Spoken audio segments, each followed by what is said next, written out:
Do you like movies, comic books, science fiction, and more? Then you've come to the right place.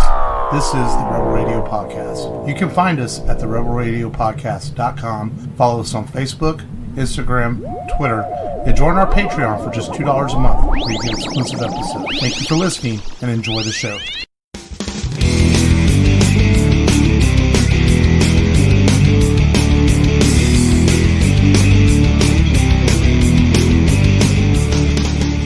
Welcome to a new episode of the Rebel Radio Podcast.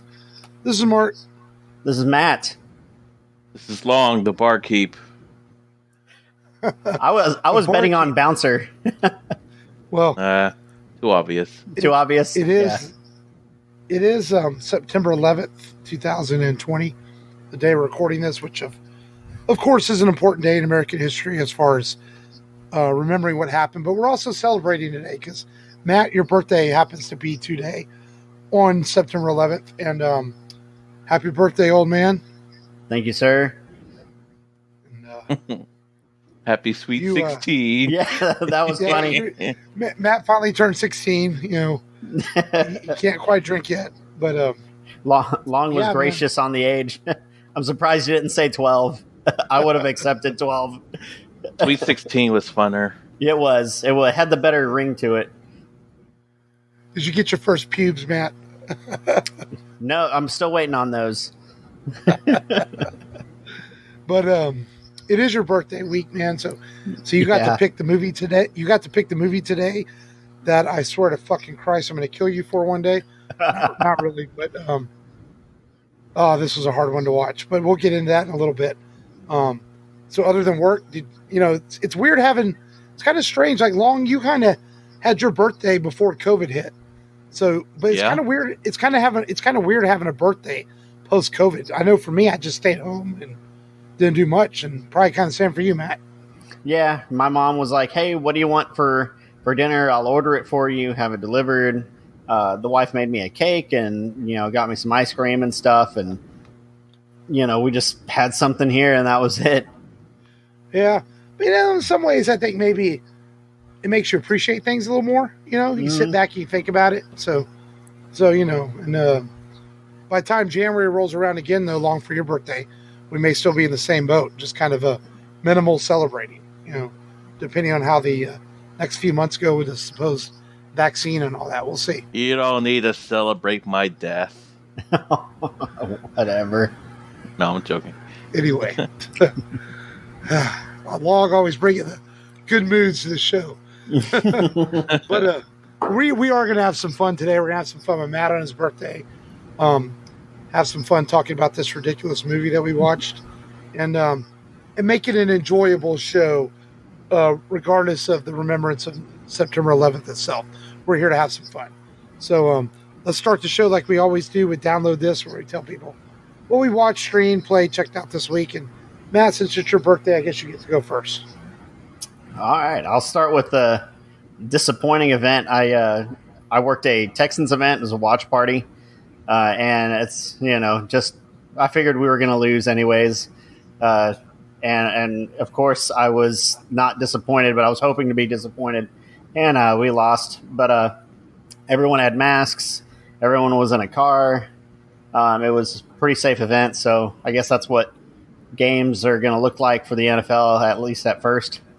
Other than that, Did you hear anyone boo during the moment of solidarity? I did, and I was like, wow, it's just about solidarity. It's nothing, and then they still boo about it. Yeah, I mean, it's I think they did things the right way. They got with the league. Everyone was in it together.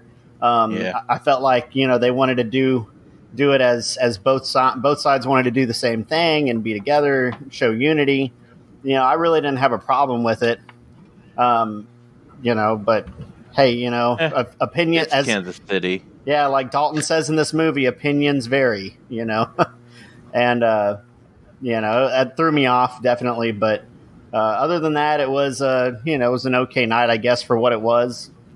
And then I got a chance to talk about Cobra Kai on You Suck podcast with our friends across the seas, Alex Whitley, Shane and Moose, and they gave me a chance to promote the show, so promoted our show on there.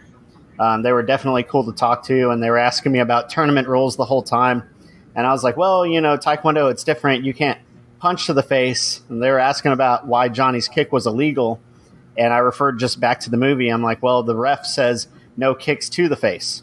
I was like, so technically Danny threw a kick to the face, but because it wasn't a forward motion, it may not have counted as a attack, more of like a defensive stop. And kind of like Johnny ran into the foot, and that's kind of what it was. I was like, it just comes down to the ref, how the ref wants to call it. So, but like Johnny said, Johnny got the penalty, and Danny got the win. So here we are with Cobra Kai, which I think we've talked about that a lot on the show. Great, reference to sources. Chiro, if you haven't checked it out, check it out this week. And then. Other than that, I watched something. Oh, I watched the first episode of The Boys. And season 2? Season 2. And I liked it. I wanted to continue watching it, but kids were up and, they started running around the house. Really couldn't continue and watching it. And you had to do this podcast. It's definitely not kid-friendly. No, definitely not. Far from it. And I believe that is... about it. Just a few things this week. I didn't do anything. I just rewatched a couple of, classic animes and played a little bit on the Nintendo Switch. The not new, but Super Mario Brothers side scroller one. Oh, nice. Yeah, Deluxe. That's what it was. Nice. And but I'm waiting for the Super Mario 3D All-Stars so I could play Mario Galaxy again. That's my all-time favorite 3D Mario game. That's cool. Yeah, it's coming out next Friday. I'm looking forward to that. And that's it. I did jack shit. It sounds like a fun week. Yeah. You're a slacker. Yeah. I know I did something, but no, not really. Not really. Oh. Yeah, don't feel too bad. And I did watch the first episode of The Boys season 2. So I'm kind of like you, Matt. I've been trying to watch the other 2 or 3 episodes that are out and just haven't had a chance to sit down and watch it. I did watch the first episode. Man, Homelander is such a fucking asshole. He is, man.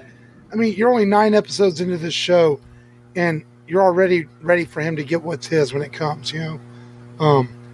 And I don't know how long the show will last. The comic is... I know there's several volumes of the book, so I imagine they can make the show last for a while. But, man, just what a jerk that guy is. You just want to kill him yourself. Good stuff, man. That is one of the cooler shows on streaming platforms on television is The Boys. And, I didn't like it much at first, but that show, by the time I got to the end of the first season, I'm like, wow, I really liked it a lot. And so looking forward to see where it goes. Speaking of Cobra Kai season 2, man, just keeps eluding me. Now it's on Netflix, so I don't have to YouTube. I've tried 3 times to sit down and watch a few episodes, and it's like something always happens. So I'm in the middle. I had already watched the premiere, but so I'm in the middle of the second episode. It's like eventually I'm going to get through this fucking thing. It just seems like there's always something that happens. Well, thankfully they're half episode, half hours. Long to watch. Yeah. So I'm going to eventually get to it and watch it. It just seems like there's always something going on. And other than that, I'm trying to think. I think Wyatt made me sit down with him and watch Return of the Jedi one day, so I sat and watched that. But that's his favorite Star Wars movie. Nice. And He likes the beginning where they rescue Han from carbonite and the Sarlacc pit and all that. That's his favorite part. So, no, which is cool. When I was a kid, the green lightsaber, man, I thought that was cool as shit. Always wanted a green lightsaber like Luke. So, but yeah, so don't feel bad longer. I didn't watch a whole lot this week either, but I feel like there was something I watched Saturday after we recorded, but I guess not. I do have, on the way to my house, I have Superman Man of Tomorrow, the new DC animated film. So I have that on the way. So I will watch that this week and have a report on next week's show for y'all. So, nice. So, yeah. I was always Superman? Man of Tomorrow. The new DC animated film, Man of Tomorrow. Oh, the reboot? Yeah, I didn't realize it Looks came interesting. out. And I saw on Amazon that was out, so I ordered a copy of it. So, but yeah, so I'll watch that. Looks like it might tie into Martian Manhunter. Possibly. Well, they're kind of rebooting the animated stuff and see where it goes. And the guy at work watched it, and he said it's really good. So, and of course, my voice still sounds like crap. So, apologies for that. But I'll get through it. So, I guess we should get into today's featured film. We're gonna have some fun with Matt later on the show, but let's talk about this movie Matt picked. 1989. 1989. 89. A couple years after he did Dirty Dancing. Roadhouse, starring Patrick Swayze, and I guess it's kind of starring Sam Elliott. He's kind of a supporting role. He's in there. Oh boy. I had seen this probably years ago and probably never gave it any thought because it's really, at the time, was probably so unmemorable for me. And now I'm watching it now, and people like this. I'm having a hard time. Like, I guess I get why they like it, but God, it's a bad movie. But Matt, you picked it. There's not much to summarize here. It's, it's a guy who's a bouncer. He's apparently the coolest fucking dude in the world, and he's hired to save a bar in a town that's being run over by a rich guy, basically. That's the only explanation they give. There's no explanation other than this guy has money, he makes people pay him. And it's kind of, there is no plot in some ways. So Dalton is a cooler, which is a specialized bouncer, and he is basically a super bouncer, kind of like Goku turned Super Saiyan. Coolers are a specialized type of bouncer. Don't ask me how. That's just how the term is described. So apparently, there's got to be some underground bouncer cooler kind of network because he's in New York, and this guy flies all the way out to New York to get him to go to Missouri and go clean up this bar where apparently at the end of the night they got to scrape the eyeballs off the floor, and he comes into some money, doesn't know how. I don't know how, with Ben Gazzara sifting money from everybody from this town. So how did you come into money without the sheriff of Nottingham finding out that you got it? But anyways, Dalton extorts him, says $5,000 up front, $500 a night. You pay all medical bills. And I'm like, that's a lot of money now. $500 a fucking night. I know. Yes. $500 a night. I was like, what? And then his rent is only $100 a month. He extorts the farmer. So it's like, it's funny because the movie, if you watch it and you're watching it for the first time and you don't know what to expect, you feel like it's ridiculous because it looks like it takes itself serious. But I don't think the movie takes itself serious. I think it's pretending to take itself serious, but actually being a parody. So Dalton comes in, and the people I think you're just trying to justify how bad it is.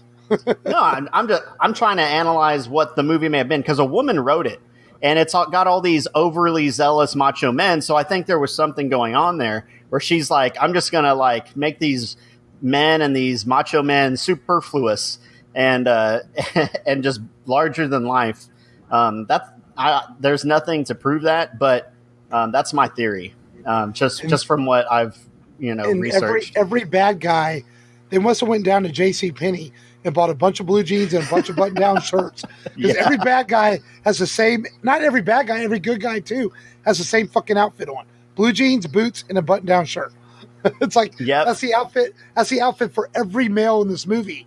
And then they give Ben Gazzaro's character and the other guy, the rich guy, they give them jackets to make them look a little fancier. Yeah.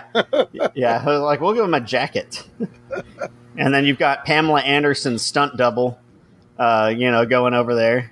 She's a character in there, which you think she's going to be the love interest at first. And one of the things that I think this movie just does so well is have horrible Horribly awesome pickup lines. Nipple to nipple. Let's get nipple to nipple. And I'm like, when would that work? Like, and ever? To clarify, Matt's making it sound like the lead character saying that. It's actually some no-name extra saying that. Yeah, no-name extra. That's why that quote is not memorable. Yeah. It's like, what? What are you talking about? How is this a quotable movie? I have never heard anyone quote this movie. That's what I say, Long. Before we get too far into this, had you ever seen this before, Long? Today was my first time seeing it. Oh, and by the way, I didn't use your password. It was $1 to rent it, so I just rented it. Really? Yeah. That's awesome. Yeah. I want my money back. No, I'm joking. No. Yeah. What are it was just a rental. Your initial thoughts on this, Long? Well, to be quite honest, well,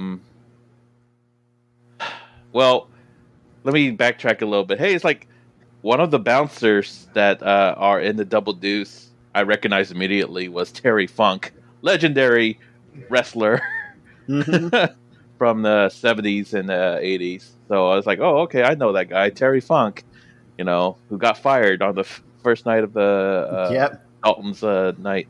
But anyways, my initial thoughts, the first half was actually kind of interesting. I thought like how the whole business aspect of it, and then it just like totally ramps up and like what the fuck moments, and I'm like, hey, that's kind of like open vandalism. Wait, that's attempted murder. Oh, and then it's like it goes from a brass tacks, turn this rundown bar into a happening club in Jasper, in Jasper, Missouri. I thought that part was interesting, and then I was like, all these gratuitous, exploitive shots of, Patrick Swayze's butt, and I'm like, God, man, I'm going to get mad for making me watch this. I do not want to see Patrick Swayze's butt at all. You had no desire? And then, no, not at all. Are you repressed, Matt? Matt, are you repressed? I'm like, I have no desire to see, Patrick Swayze's nice gluteus maximus, glistening in the light. Kelly Lynch is not the female equivalent of him. She's okay looking, but she's not great. So that's what the guys get, but yet we have to see Patrick Swayze's butt. It's like, what? Yeah.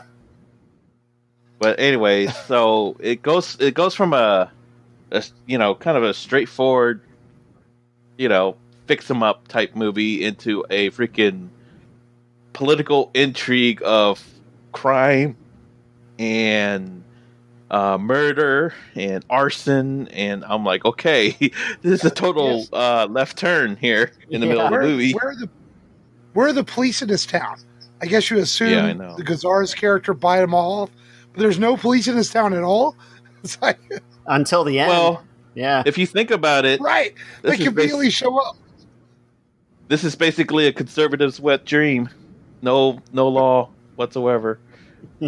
No government presence to keep everyone in line, but it's a libertarian fantasy. I was about to say libertarian fantasy. Yeah, no, I'm joking. Not really. It just shows you how bad that stuff is. No. No, it's just after the movie ended, I was like, I turned my roommate Lee, my best friend. He was like, I was complaining about it all week. I was like, I have to watch Roadhouse. I have no desire to watch it. I know you love this, Matt, but I'm just that was my thoughts and feelings. And I kept pushing it all the way until the day of the recording. And then my roommate, he's like, I'll watch it with you, man. I'll watch it with you to help you bear and grin it. It was like, man, that's a cross for you to bear. I appreciate it.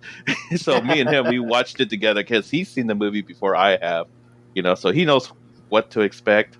And I didn't. I was totally blind. So we were just kind of making our own riff tracks, watching the movie.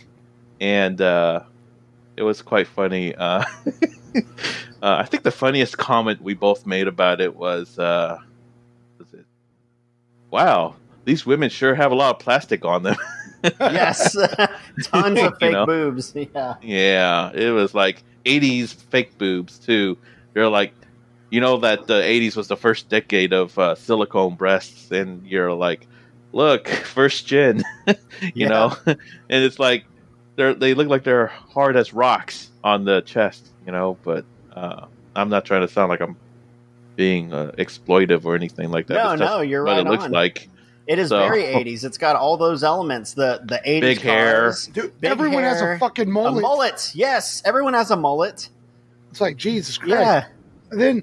And my thing is, as I'm watching it, like Patrick Swayze came off Dirty Dancing, which was a huge hit. How in the hell did he make this? I mean, it seems like he could have done anything he wanted.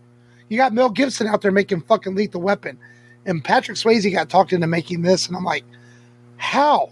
It's like it feels like he could have done something better than this thing. I think he's good in the movie.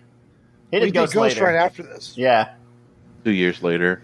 He tries in the movie, but the lines are so terrible that it's even hard for him to deliver them. I think his best lines come when he's trying to line everybody out about what to do. Be nice. That whole scene, I think that's his best dialogue. He broke every rule of that set of rules. Mm-hmm. Like when him and that one main henchman were fighting outside after the arson of the farmhouse. I'm like, man, the arson that comes out of nowhere. Yeah. And he's like, look, he's not being nice, to my roommate. My roommate's like, yeah, he's not being nice to him. And then I said, well, at least they are fighting outside. Yeah, he took it outside. They took not only outside. The whole fight with Jimmy, the guy who plays Jimmy is an absolutely terrible actor. It's like it's got this weird homoeroticism to it. Jimmy tells him, I used to fuck guys like you in prison. Then he turns around and he's like, fuck you, Jimmy. It's like, wait, are y'all going to do it? You're going to screw each other right there? It's like, Careless Whisper plays. Then they have this whole massive fight, right? Then all of a sudden, which is a pretty good fight. It's a pretty good fight. Dalton just reaches over and just rips the guy's throat out. It's like, wait, what? Billy the Jet choreographed all this. Yeah. Fucking nowhere. It's like it comes out. Why did he do that 5 minutes sooner? All of a sudden, he just rips the throat out. Kind of casually, like. It was alluded earlier in the movie. Yeah. I know. Twice. It's so bizarre. Yeah. When that happened, I was like, what? And I started laughing. I was like, this is ridiculous. That's what's so awesome about the movie, that it's just so ridiculous. I mean, who would, if you went to Hollywood and said, I have a story about a bouncer that saves a town, they'd be like, what are you talking about? But you know what? It just happens in this movie. Apparently not in 1988. They went for it and they made a movie. Well, compared to Matt's last birthday pick, at least there's no freaking annoying kid. There we go. Droning on silver linings. I will give that. I found this strangely more watchable and entertaining than The Last Action Hero. Because I think this movie is so bizarre that you just wanted to see what was going to happen. And then we haven't even talked about Sam Elliott being in the movie yet. He's so awesome. He's very much. He was okay. The gruff cowboy Sam Elliott. Yeah, he's just kind of like a bat, like a. Yeah. Wait, he's like that. He's supposed to be like that spirit guide to Dalton, I guess. Yeah. And, he just kind of shows up and he gets involved and he gets killed. It's like, well, that sucks. That's not really fair. I like that scene when he first pulls up and those guys are punching Swayze in the gut, and one of the guys is like, what do you want, dickless? And he's like, well, I sure as hell ain't going to show you my dick. And he starts fighting them. And I just thought that was one of I laughed. I mean, that's why I just feel like this has to be a parody, but they didn't want you to know it was a parody. They wanted to take it serious. That's parody of what? A parody of all 80s action. Everyone has big hair. Everyone has a mullet. Everyone's got fake boobs. The Mercedes. And even Ben Gazzara hands it up. Am I reaching? Yeah, you're reaching. Maybe I'm reaching. Yeah, because they've had all that big hair, all the hairstyle going even through the early '90s too. So it wasn't really a parody, because that was the time. It was a snapshot of the time that it was shot in. Because everyone wore a mullet, even in real life. So it was kind of like ubiquitous, And there's like certain things in there. Bad movie. Whenever he's offered a ticket to go fly, and Dalton's like, "I don't fly; it's too dangerous." I'm like, and he doesn't laugh or anything. I'm like, I felt like that was a joke. I felt like that was meant to be a joke, and that it's letting us know it's a parody. And then in the club, he's bumping his head up to the music instead of like nodding down like Night at the Roxbury. It's going up. So I feel like there's some upside downness going on there. Am I overanalyzing? That. Yeah, No? you are. I didn't even notice the bump up thing. I thought he was acknowledging people or greeting people. That's a lot of people. Yeah, but there was a lot of people in that club. It's at the very beginning. So if you still have your rental and you watch the first 5 minutes, he's doing that up. Oh, was he? Mm-hmm. Huh. I've watched this movie probably 6 times this week.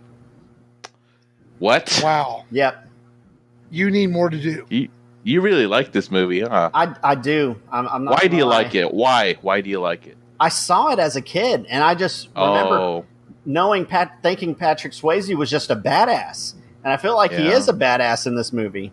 And that if I know the what was around him wasn't ideal, but I feel if you took him and, like Mark said, you put him in Lethal Weapon, or you put him in another insert movie here, I think he would be very good, and you would be, having something different to say about Dalton's performance. In fact, I like this movie so much, I tried to name our baby number 4 Dalton, but we named him Sam. She wouldn't let me name him Dalton.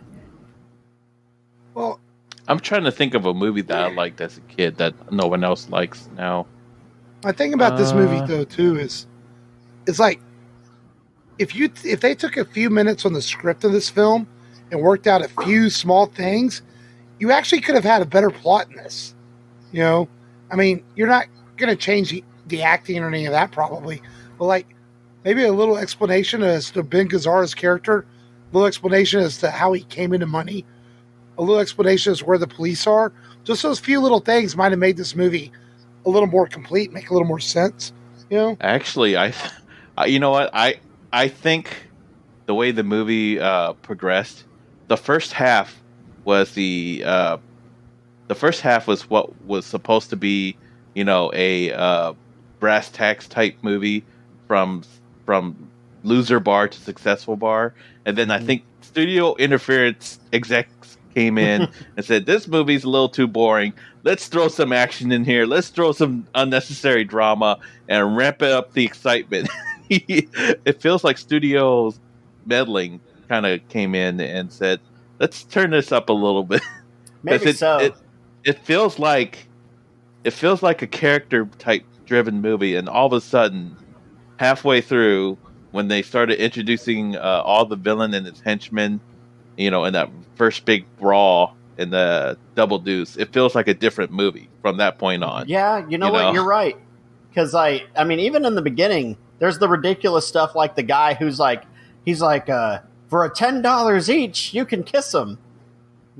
You can kiss her boobs. And $20, like, actually. $20. Yeah, but he goes $10 a kiss. And he's like, really? Yeah. And so he starts feeling on him, and he's like, you going to kiss him or what? Unnecessary. And he's like, I can't. I don't have $20.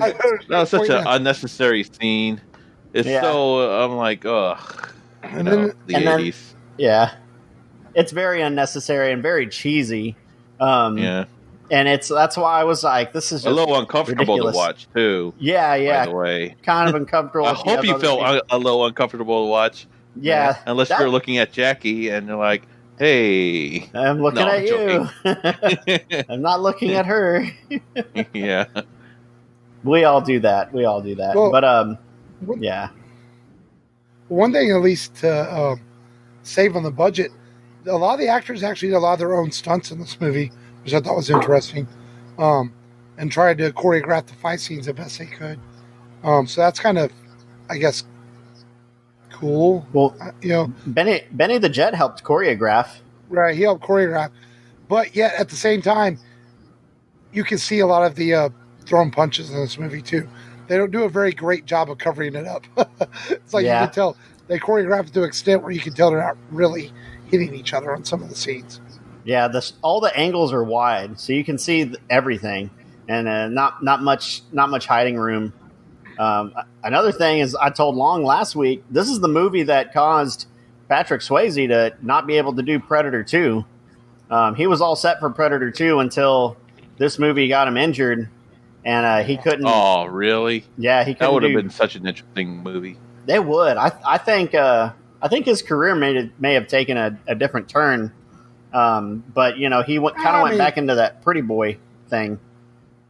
Yeah, I was fixing to say he didn't have a bad career. But he had Ghost and Point Break after this, so he had some success. And he also did Outsiders. I thought Outsiders is a good movie.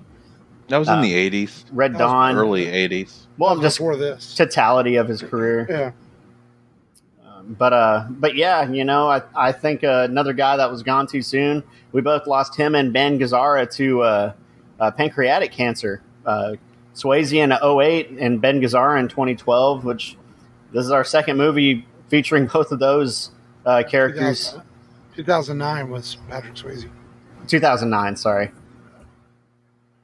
What other Ben Gazzara movie do we do? The Big Lebowski. Oh, that's right. Jackie Treehorn. Yeah. Same kind of villain too. Who's Ben Gazzaro? Brad Wesley. The rich guy. Oh, him? Yeah. Oh, okay. Yeah, I forgot. Big Lebowski. Yeah, this movie, most of its success came from home video, but it did do pretty good in theaters, even though it was stacked up against other films. And then I didn't realize Kevin Smith. He thought this movie. He found this movie interesting, and did a video commentary on the special edition, which I don't own the special edition. I own the just regular DVD, and then I've got the digital copy. But I'll have to check and see if it's available anywhere. But Roadhouse, man, I think it's the 80s on steroids, completely ridiculous in one of the best ways that you can be completely ridiculous. Not a good movie, but it's definitely not going to bore you if you watch it. No, I didn't get bored. Yeah. I was like, oh, where's this taking me? Where's this movie taking me? Where's we going? But are we ready to grade it? I still can't give it more than a C+. Yeah. I can't quite. It doesn't do enough for me to put it in the B's. Even with some of the action scenes and stuff, I just can't quite rank it that high. It's just too poorly acted, too many bad one-liners. It's just, the plot's terrible. Patrick Swayze's the only saving grace for this, and Sam Elliott, but they're not enough to push it to the B's for me. I got to be harsh on this movie. I don't have the nostalgic factor you have for it either. Yeah. For me, I only paid 99 cents for it, so I'll give it a B-. I thought the fight choreography was pretty good between Swayze and the psycho dude. That was a pretty good fight scene. Yeah, I liked it. I did like the first half a bit. I was kind of interested in seeing what changes he was going to make to that rundown bar with a chicken wire fence on the stage. With the Ted Healy band, man. That's the Ted Healy band. And the same, if you recognize the band at all, it's the same band that reappears in Dusk Till Dawn. So I wonder if Rodriguez was inspired by this film to Don't you mean Ted Healy was the very first band in the opening scene? Yep. And the people around him, like the guitarist with the long dark hair. Yeah. That's the same guitarist and the other supporting members from Dusk Till Dawn. Yeah, I didn't care for that band. So Vampire band. Yeah. I didn't really care for From Dusk Till Dawn. It seems like everyone around me loves that movie, but I couldn't. I'm like, eh. It was a product of its time. Only person. Yeah. It didn't hold up for me for From Dusk Till Dawn, but yeah, Matt, for your birthday, I'll give it a B-. Yeah. It didn't hold it up. From Dusk Till Dawn, it didn't hold up for me. When I tried to rewatch it not that long ago, I was like, man, this isn't that great. You know, it was cool the first time I saw it, but then I'm like, yeah. The only cool part is you're the obvious Selma Hayek. Even that's like, yeah. What? I mean, I'm gonna let you reassess that opinion. I liked her in Frida more. Movie. Yeah. The movie's all right. So. I would give Roadhouse a B. That's probably and I'm very optimistic. It's it's like I said, I can't consciously give it an A because, to me, A is Terminator 2. A is Die Hard. That's an A action film. This is the drive-in movie. This is the movie that is the second feature or the B film in the drive-in, and it's entertaining. It's not a super good movie by those standards that I just mentioned, but you're going to be entertained and you won't be bored, and you're going to walk away with tons of laughs and jokes, and you might remember some quotes from it. What the fuck did I just... Exactly. On that note, let's get into the weekly top 5. I'm going to get you back, Matt. I'm going to make you watch a movie that you don't like. We have a couple of top 5. No. But the first top 5 is our normal weekly top 5, where the top 5 movie characters that we would bring to a bar fight. I'm going to start it, I guess. I misunderstood that. What? I misunderstood that. It was like, I thought you meant bar fights that I would get into characters, like who I would fight in a bar fight. Oh, man. Oh, well, I'll just go with what I have, and you could go with your normal list. That's so... I read that wrong. I don't know why It's okay. You mean like have a partner with you, right? Yeah, like if there's a bar fight going on and who you want to have next to you. Yeah. Oh, I picked who I would fight in a bar fight. Okay. Oh, no, because I don't plan on fighting anybody, so... Well, mine's just reverse. So... Well... Go ahead, guys. What's your number 5? And number 5, I have the McManus brothers from the Boondock Saints. Nice. I would take... Yes. I mean...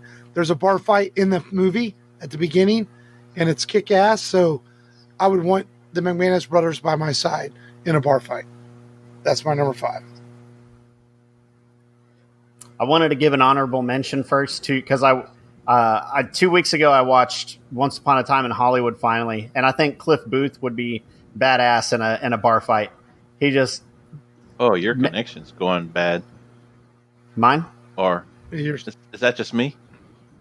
Hold on. No, mine did it a second ago. Huh. But okay, go. Yeah, other than that honorable mention of Cliff Booth from Once Upon a Time in Hollywood, my number 5 is The Bride from Kill Bill, Uma Thurman's character. Okay. Well, who I was going to fight in a bar fight is any random Ewok that happens to look at me the wrong way. So, yeah, kick you in the face, Ewok. Yeah. That's awesome. That's who I would pick a fight with. Awesome. If I was drunken and crazy. Drunken and crazy. What's your number 4? James Bond, of course. Oh, darn, yeah. Why would I not have James Bond in a fight with me in a bar? So, especially Daniel Craig's James Bond, he would kick ass in a bar fight. Oh, I would go with Connery. Or any of them, really. Yeah. For my number 4, I've got Rocky Balboa. A guy would probably knock out those drunk fools in one shot, just each boom, boom, boom, just knock them out. So I've got Balboa at number 4. Yeah. Number 4, who I would pick a fight if I'm in a really bad mood from work is C-3PO. Yeah. That's awesome. They'll never think to throw a punch at me. Never. You'd probably knock his head off pretty easily too. Yeah. I'm picturing Translate you in that, 3PO. I'm picturing you in this Marvel in this Mortal Kombat tower, and you're just moving up, and you just fought the Ewoks, and now you're going up to see 3PO, and now we're waiting to see who the next one is. Right. What's your number 3? At number 3, I have a Mad Dog from the Raid movies, or from the Raid 1. Oh, nice. Dude, Mad Dog's a bad motherfucker, dude. And if I'm hanging out in a bar and a fight starts, you want Mad Dog on your side. I'm going with Jack Slater from number 3, of course, because he's not even real. He is real. He came into our world. He killed Benedict. I would have went with the Terminator. He's been in a real bar fight on movies. I felt like he was more of a superhuman though, so I didn't. I wanted to stay away from superhumans. I was trying to make this more talented humans, like Batman style. You know. Yeah. Well, but that was my first choice. My number 3 person to pick a fight with in the bar is Jake Sully from Avatar while he was still in his wheelchair. So God damn, you're gonna beat up a handicapped guy. Well, yeah. He's always whining and complaining about his disabilities. Off the rails episode ever. I misunderstood your top 5. Sorry. My number 2 is I'm sticking with the Raid. Got Mad Dog there. I got to have Rama too, man. Oh, man. Rama's nice. Rama's a bad dude in the Raid movies. I want him by my side. For me, I've got Walker, Texas Ranger, of course. I mean, Texas Marshal that can kick you in the head, knock you through a wooden wall or whatever with his sidekick. I'm going with Walker, Texas Ranger. My number 2 person to pick a fight with. Shit, here we go. May he rest in peace. Vern Troyer. Oh shit! Oh, Vern, damn. I love you, but if I ever met you in the bar, I would beat you up. And if anyone knows, that's a throwback to the Scott Pilgrim. Bit my nuts. To the Scott Pilgrim episode a couple weeks ago. That's crazy. Vern Troyer, watch out! You're my number 1 list in the pick a bar fight. And my number 1 person I want to take to a bar fight with me would be Lee from Enter the Dragon. Bruce Lee. His character's name is Lee. Fuck, dude. I mean, how can you not have a bar fight and have Bruce Lee? He should be number 1 on anybody's list. Not that Bruce Lee would get in a bar fight because he would be trying to find a way to find peace. But if I had a bar fight, Bruce Lee better help me kick some ass. I had Mr. Lee too from Enter the Dragon. That specific character. I was gonna put his character from I was gonna put Johnny Lee from Big Boss, but I thought he was kind of all interchangeable. Yeah, they're all interchangeable. But I was like, no, he's too. He played the cocky. He was the cocky Bruce Lee character, and I was like, I want the sage. Your wild card Cliff Booth pick though. That's a good one, man. Because Cliff Booth is badass in that fucking movie. A little tangent before we get Long's number 1 because I'm expected to be something fantastic. But I've watched Once Upon a Time in Hollywood. I probably watched 4 or 5 times now. I'm really starting to really, really appreciate that movie more and more. It could be one of Tarantino's masterpieces. I didn't like it on first watch, but the more I watch it, I'm like, God damn, this is a great, great fucking movie. And I'm really curious if he's going to release the 4-hour cut like he did with Hateful Eight, because I really want to see what else he took out of that movie. But we'll see. Well, I'm going to try to bring things back on track with my number 1 and stick with you guys' theme, because Vern Troyer was my number 1, for the bar fights thing. But if I were to have someone have my back in a bar fight, I would pick Indiana Jones. Yeah. Nice. He'll have my back. And then we'll both beat up Vern Troyer together. No. Poor I'll Vern kick him. Troyer. No. May he rest in peace. That's a good number one. Oh, probably use that whip. He'll run around with Vern Troyer as a golden idol. But all right. Well, we've got another little fun top 5 that just me and Long are doing, as we're going to roast Matt a little bit with 5 movies that we think that Matt would probably watch and have a little fun with him.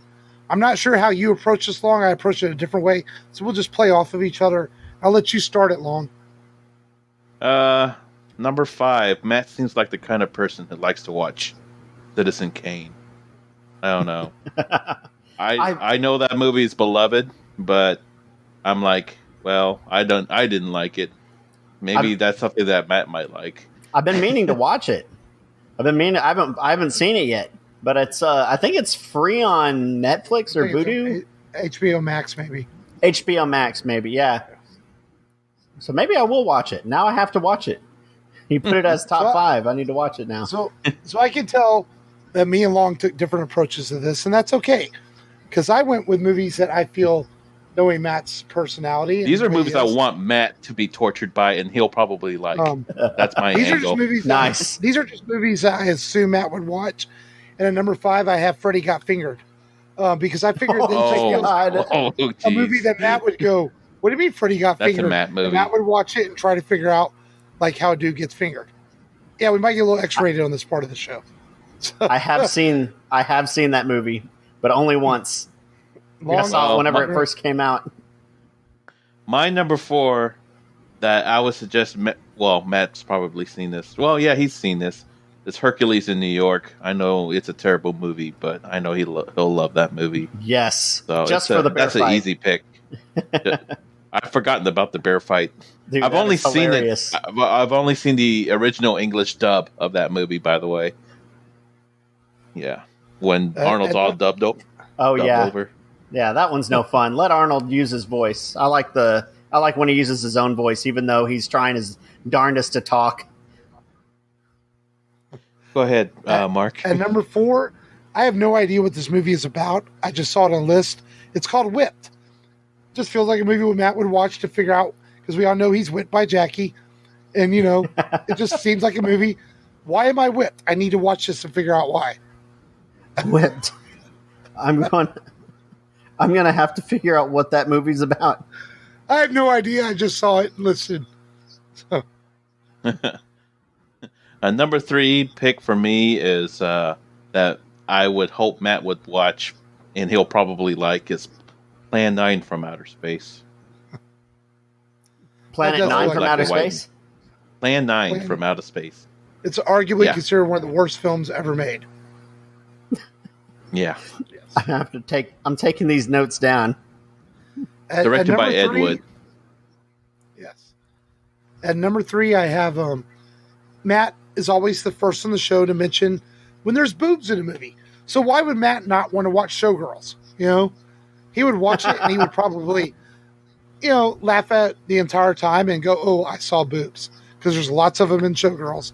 And hey, I actually have a copy of Showgirls as a guilty pleasure movie because it is one of those movies that's so bad that it's good, But it seems like a movie Matt would watch and when he turns 13 next year.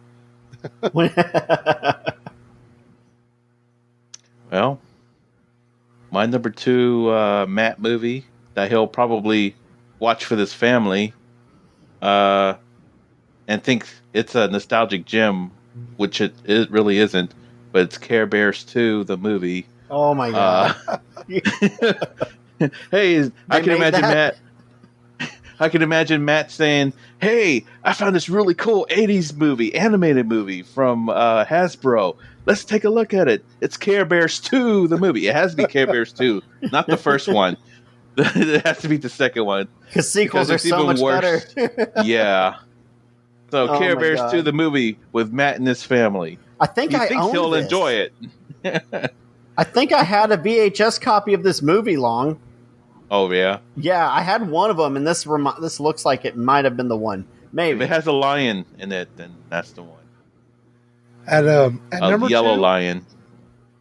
Yeah. At number 2, I have any movie with Chris Evans in it.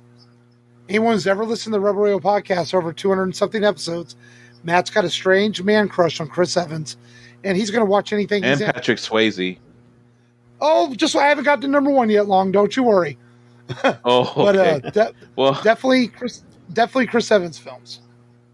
Yes. Yeah. Well, I couldn't think of anything else for my number 1, so I kind of thought of the worst movie I could think of for a Stallone movie. So I'll go with a Sylvester Stallone pick, and I think Matt will probably like Stop or My Mother Will Shoot as a Stallone movie. That's a Stallone movie title? It's terrible. Oh my god! Stop or My Mother Will Shoot. Yeah, it's about a cop who brings his mom Estelle Getty as his partner. It's a 92 buddy cop black comedy film. Wow! Stop or My Mother Will Shoot. My mom's gonna shoot. Yeah, that's my number 1. After making me sit through Roadhouse, I realized what Matt's number 1 secret favorite movie of all time is, and it's got to be Dirty Dancing. Matt's obviously got a man crush on Patrick Swayze. Also, we know he sits and watches Patrick dance and say "Nobody Backs Baby" in the corner. It's probably Matt's most favorite romantic film ever made, and he secretly watches it and doesn't tell anybody about it. But Matt, it's okay. We know that's one of your secret films that you watch on the side. You're not far off. I made Jackie watch this year because I felt it was a classic and one of Patrick Swayze's best performances. So what did Jackie say about it? I revoked your man card. Sure, she did, but you, man, you suggested to the wife, I revoke your man card, motherfucker. You get some points. You get some points taken away. Swayze's a man's man. He's a man's and a ladies' man at the same time. But Dirty Dancing's not a man's movie. But it's dirty. He's like grinding his stuff into other women. You're justifying that you watch a chick flick, dog. You know? You've got to watch it. You got to watch it next year. You just wait. Once. That was enough.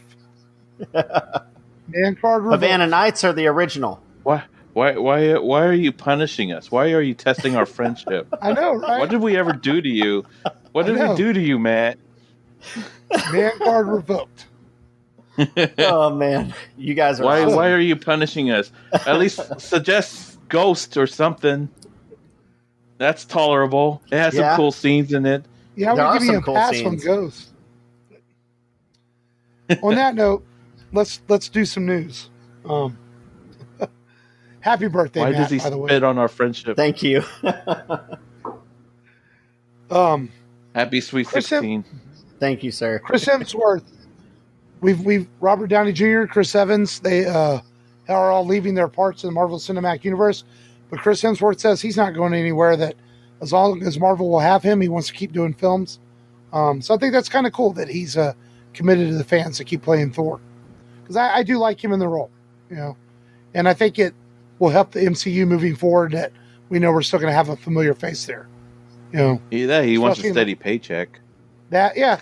In the wake of losing Chadwick Boseman, you know, it's nice to know that we are going to have somebody that's going to be there for some consistency as MCU moves forward. So I thought that was kind of cool. I think you said it best. Like, I think 2 years ago, Mark, you were like on the record. I remember you said, "Yeah, okay, if Captain America and Iron Man go away, you know, I'm not too worried about that." But you're like, who's going to replace Thor? Who are you going to get to replace Chris Hemsworth? Who's going to pick up that mantle? And I think that's a good question that maybe there's no answer for, and the answer is keep Chris Hemsworth in that role, especially if he wants to do it. Yep, for sure. I think it's a good idea. Wonder Woman got pushed back to Christmas Day. No surprise. Killing me. Movie theaters continue to work around release dates and try to make some money back on these movies. So we got to wait a little bit longer to see Wonder Woman. And they're moving it into a season where coronavirus will thrive in the cold season. Yeah. Interesting. Yeah. The Walking Dead is finally going to end after 11 seasons. The show is, I think, from fans that still watch it, it's run its course. The books, the comics have ended, so it's probably about that time to go ahead and end the show. So, for you Walking Dead fans to still keep up with it, next year will be the last season. Put it out of its misery. And lastly, we got the first trailer this week for Dune. I don't know a whole lot about Dune, but I was pretty impressed by the trailer. I was like, wow, it looks epic. A hell of a cast. I want to see it. I'm like, fuck, I want to see that. Me too.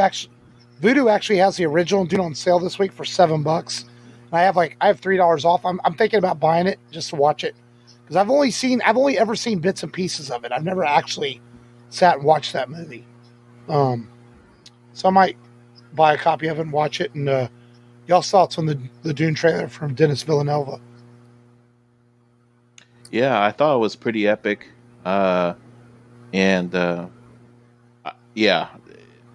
It's a total mystery to me. I do have the book, and I do I don't know if I should read it or watch the movie first. So, what about you, Matt? What do you thought of the trailer? I know nothing about Doom, but it looked like it's going to be entertaining and fun, and something I would definitely go to the theater and watch. And probably going to try and watch the, I guess there's a first Dune movie. I know I've seen it pass by the screen sometime, like HBO Max. I think it's on HBO Max, right? It might be. The first Dune? Yeah. I saw it somewhere. Maybe it was a month ago, but there was also a sci-fi TV miniseries where they did Dune and Children of Dune. And actually, that was pretty well received too when it was on the Sci-Fi Channel. Dune fans are already hating on the new trailer, but it seems to me like hardcore Dune fans are as pretentious as Lord of the Ring fans. Are not going to like anything. So whatever, Mm-hmm. I could see why, but Dune is like one of those, I guess, one of the great American sci-fi contributions, right, in the genre of fiction. That and The Foundation were two big names that came out of the 60s that really raised the level of hard science fiction storytelling. Right. So, but yeah, I mean, it's a total mystery to me. So yeah, it looks great. I mean, Oscar Isaac, Jason Momoa, a hell of a cast in that film. His name. Boy, Beetlejuice's sandworms have got a good upgrade, huh? Sandworm. Drax. Yeah, the guy who plays. He's escaping me. The guy who plays Drax. Fuck. Dave Bautista. Yeah. Zendaya. She's in the film. So a heck of a cast. So we'll see as it comes out. It's scheduled for a December release if they don't push it back. So. Mm-hmm. And I think this weekend's a part 2 of the DC fandom, huh? I believe so. Yeah. Yeah. Wonder what they'll announce this weekend. Yeah, we'll wait and see. I have a feeling it might be more comic book based stuff. I don't expect a lot of new movie footage. So. Yeah. Direct video stuff, maybe. Video or maybe the TV side of things. Yeah. So we'll see. Yeah. But, well, let's preview next week's film. We're going to go a little bit off genre next week from comics and action films and do a film that has long been requested by our friend of the show, Winter, who's been on the show a couple of times. And I told her that we would do it next year when the film's 20th anniversary came out. And that is Almost Famous.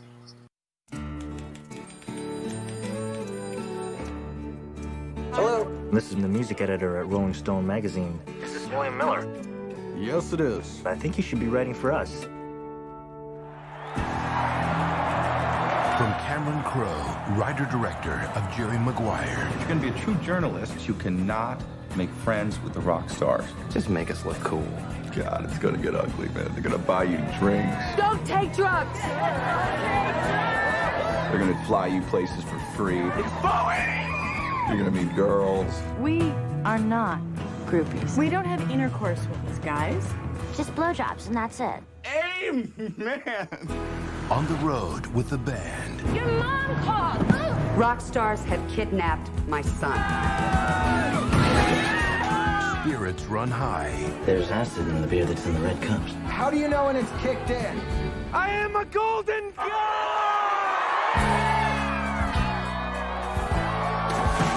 Innocence runs wild. Let's deflower the kid. We need this story in 4 days.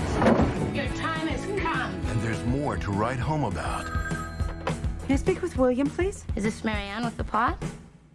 Than the music. What do you love about music, to begin with? Everything. It's so easy to slip. We're gonna die. Something should happen. Maybe I never said this enough. I love all of you. I slept with Martin today. I did too. Me too. I'm gay!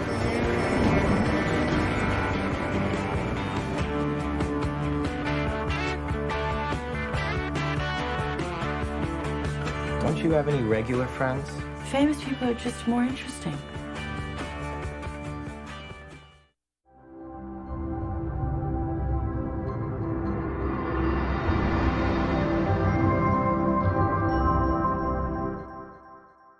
Directed by Cameron Crowe. This is actually a really great film. It's a music film about him following a band around and writing for Rolling Stone. It's a little bit of off our genre, but still a very good film.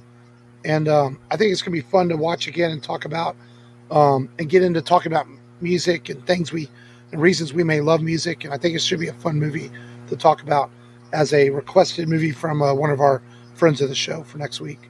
And Matt, I know you've seen Almost Famous 4. I don't know if Long has ever seen it. So. I've seen it. Yeah, I saw it, but I don't remember. Years ago. Yeah, I don't remember much of it. The van, I remember the big tour van, the silver tour van, and that's kind of it. Yeah, great film though. So yeah, one of Cameron Crowe's best. So I'm gonna have to refresh. Semi-autobiographical. I'm not sure if it's streaming anywhere. But we'll figure that out. So yeah. So that's next week's show. That's all I got for this week. Until next time, go to the rebelradiopodcast.com for everything. As always, happy birthday again to you, Matt. Thank you, sir. We had some fun with you today, and that was a fun show. I'm messing with you a little bit. And how? And how? So until next time, this has been Mark. This has been Matt. This is Long, the cooler. The cooler. As always, remember, be nice and just go there and do it. And do it. Do it. But be nice.